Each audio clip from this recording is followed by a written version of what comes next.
हमारा देश आजाद हुआ 1947 में, उसके बाद चुनावी प्रक्रिया शुरू की गई।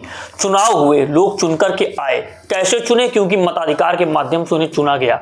लोग सत्ता में बैठे, कानून बने, संविधान बना और सारी चीजें जनता के सामने रख दी गई। आया दौर जब इमरजेंसी लगी, उसके बाद फिर चुनाव हुआ, फिर सत्ता में लोग चुनकर के आए, तो लोगों को भरोसा हुआ कि हमारे यहाँ लोकतंत्र अभी जीवित है। वर्तमान समय में जिस तरीके से वोट के मुद्दे को ठगने की कोशिश की जा रही है, वोट के अधिकार को ठगने की कोशिश की जा रही है, वोट को खत्म करने का प्रयास किया जा रहा है, तो इस पर राजनीतिक पार्टियां सवाल खड़ा कर रही हैं।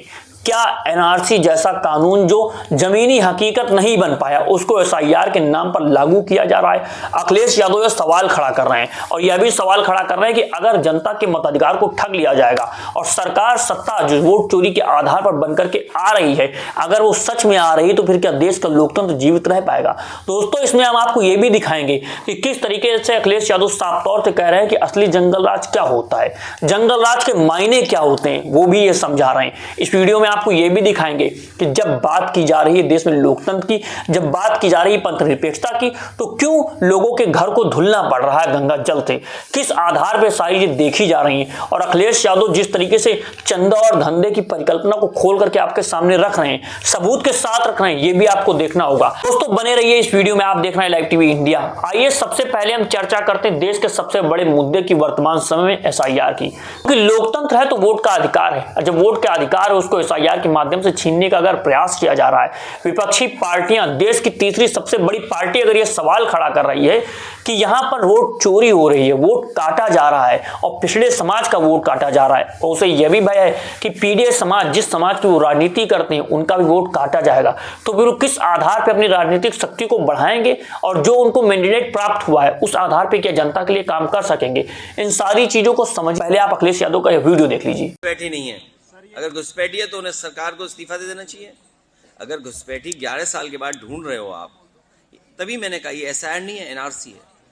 एसआईआर के बहाने एनआरसी कर रहे हैं, अभी उनको निकाल रहे हैं, बाद में हमें पीडीए वालों को निकाल देंगे। दोस्तों, आपने अखिलेश यादव का वीडियो देखा। अब ये भी देखिए कि जब देश में बात कही जा रही थी जंगल राज की, बिहार में कहा गया कि जंगल राज था, अगर आप हमको चुनकर के नहीं भेजेंगे फिर से, तो बिहार में जंगल राज फिर से स्थापित हो जाएगा। आखिर जंगल राज की परिभाषा क्या है, क्या होता है जंगल राज में? एक नई परिभाषा अखिलेश यादव ने दी है और बताया है कि कौन से काल जंगल राज के कार्य होता है। जब किसी पिछड़े समाज का व्यक्ति कहीं रहता है, उस घर को गंगा जल से धुलाया जाए, तो वो असली जंगल राज है, वो जंगली लोग हैं। और जब कुंभ मेले में इतने लोग मर जाएं, उनके आंकड़े को छुपाया जाए, उनको उनका मुआवजा ना दिया जाए, तो वो असली जंगली लोग हैं। और क्या क्या बातें कहीं आप अखिलेश यादव का वीडियो देखिए। ये बीजेपी के लोग जंगल राज कहते हैं, जंगल राज। असली जंगली कौन होता है ये पता है आपको? जो पीडीए के परिवार के लोगों का घर गंगा जल से धुलवाता है। जो लोग, याद रखना, हम कोई भेदभाव नहीं पैदा कर रहे हैं, लेकिन अगर किसी के घर को आप गंगा जल से धुलवाएंगे तो आप जंगली हैं। किसी के मंदिर जाने के बाद मंदिर परिसर गंगा जल से धुलवाओगे तो आप जंगली हैं। और अगर महाकुंभ लगा हो, न जाने कितने लोगों की जान चली गई जिसकी इन्होंने गिनती छिपाई, वो लोग तब तमाम जंगली होंगे जिन्होंने सनातन धर्म में श्रद्धालु जो स्नान करने आए, जिनकी जान चली गई, उनके परिवार को ब्लैक मनी दे रहे थे, सरकार का जो मुआवजा था वो नहीं दे रहे थे, वो सब जंगली लोग हैं। और कभी अखबार उठाकर देख लेना, उनके बारे में भी अखबार ने माफिया लिखा था कभी। जब जंगल राज की हम बात कर रहे हैं, तो आपने देखा किस तरह से बिहार के चुनाव में देश के प्रधानमंत्री ने खुल करके खूब जोर से कहा कि यहां पर जंगल राज स्थापित था। तो उसी आधार पर एनडीए जीत करके आया। लेकिन इंडिया गठबंधन की जो हार हुई, उस पर जो अखिलेश यादव से सवाल पूछा गया, उसको भी आपको सुनना चाहिए। साफ तौर पे अखिलेश यादव बता रहे हैं कि जिस तरीके से हम वहां पर गए, रैलियां की, जिस तरह का बस जनसैलाब उमड़ रहा था, उससे साफ लग रहा था कि तेजस्वी यादव जीत करके आने वाले हैं।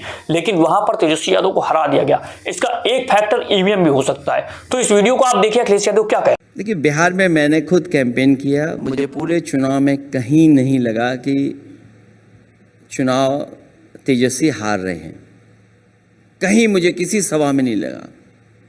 लेकिन जो वोट गिना जाता है वो अलग तरीके से गिना जाता है। अखिलेश यादव का वीडियो देखा, वो ईवीएम को लेकर के बार बार कह चुके हैं, लोकसभा के भीतर कह चुके हैं कि चुनाव बैलेट पेपर पे होना चाहिए, क्योंकि जर्मनी जैसे देश भी कह चुके हैं कि अगर ईवीएम से चुनाव हो रहा है तो ये असंवैधानिक प्रक्रिया है, ये असंवैधानिक कार्य है, ये नहीं होना चाहिए। और आप देखिए बड़े से बड़े विकसित देश भी ईवीएम से चुनाव नहीं करा रहे हैं, बैलेट पेपर से चुनाव करा रहे हैं। तो आखिर क्यों, अगर हमारे देश को लोकतंत्र की जननी कहा जाता है, दुनिया का सबसे बड़ा लिखित संविधान है, तो क्यों हमारे देश में बैलेट पेपर से चुनाव नहीं हो रहा है, सवाल खड़ा कर रहे हैं या सवाल खड़ा होता है। तो आइए अब ये भी समझिए कि किस तरीके से अखिलेश यादव आरोप लगा रहे हैं कि चंदे का धंधा हो रहा है, चंदा दीजिए और आप धंधा लीजिए। इलेक्ट्रॉल बॉन्ड में पैसा देगी और उसी कंपनी को काम करने का मौका मिल जाएगा, तो हमारी आपका तो थोड़ी सुनेगा। ये मैपिंग के बहाने हमारा आपका वोट काटने जा रहे हैं। और सुनने में आ रहा है कि मैपिंग वाला जो ऐप बनाया गया है वो ऐसी कंपनी ने बनाया है जिसने कभी भारतीय जनता पार्टी को इलेक्ट्रॉल बॉन्ड में बहुत बड़े पैमाने पर चंदा दिया।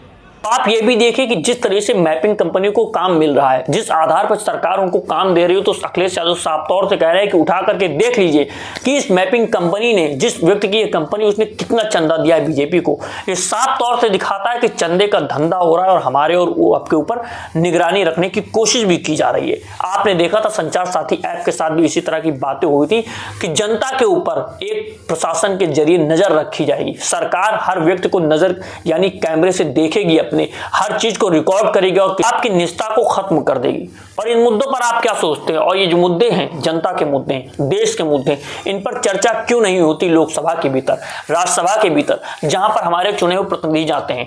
तो दोस्तों, इस वीडियो के बारे में आप क्या सोचते हैं, जरा कमेंट बॉक्स में कमेंट कीजिए। और अगर आप चाहते हैं कि इस तरह के वीडियो, इस तरह के मुद्दे हम आप तक पहुंचाते रहें, तो लाइव टीवी इंडिया को सब्सक्राइब कीजिए, वीडियो को ज्यादा से ज्यादा शेयर कीजिए। मिलता हूं आपसे अगली वीडियो में। नमस्कार, जय हिंद, जय भारत, जय संविधान।